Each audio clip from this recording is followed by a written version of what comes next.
Hey guys, it's Charles with Acv Roofing. Today I want to talk to you about one of the most common misconceptions or misunderstandings about insurance paperwork and claim type.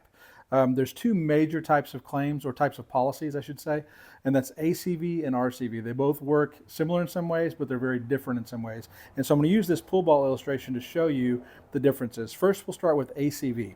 So in an ACV, which stands for actual cash value, what happens is the insurance determines the amount of your claim. For our example and all future examples, we're going to use 10 balls or $10,000.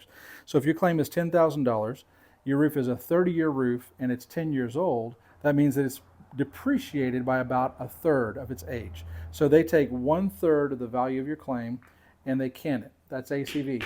It's not available to come back, it's lost. Then of what's left, they'll take out your deductible. So let's say in this example, it's $2,000.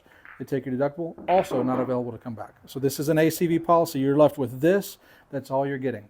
In this scenario, it typically will best suit you to get several estimates and find the contractor that will give you the most value for your money.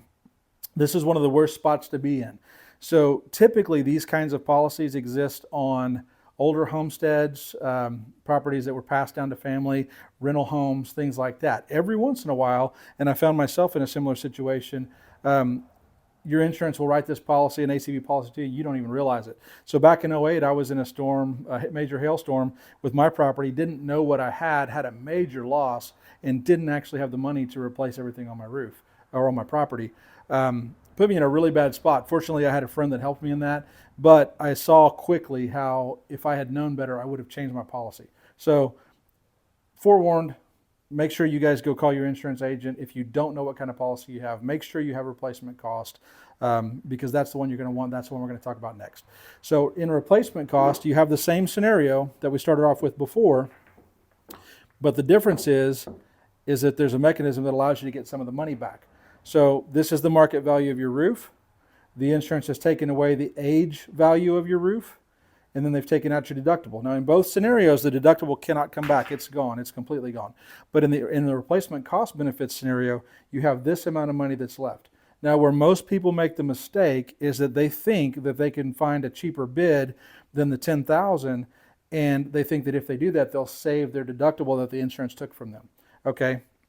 That's actually not the case, and I'll show you that. So what happens with the insurance is to release this money, it's required that they receive an invoice, okay? In almost all cases. So when they receive this invoice, if the invoice amount matches what they said the market value was, then they'll release these 3 balls or these $3,000.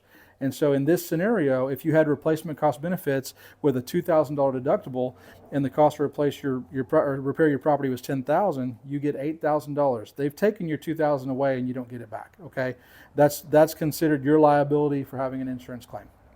Okay, so that's how that works. But the thing most people don't understand is that if I went and found somebody to do this work for $8,000, you don't get to keep the $2,000 difference. The insurance just simply doesn't release it and pockets it. So now you just lost $2,000.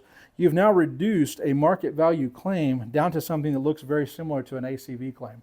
And you've put yourself in a bad situation when you were actually in a pretty good situation. So understanding how your claim paperwork works, how the funds come and go, is key to handling this properly. And if you have an RCV policy, you're not shopping for bids, you're shopping for the best contractor. You're looking for the most value.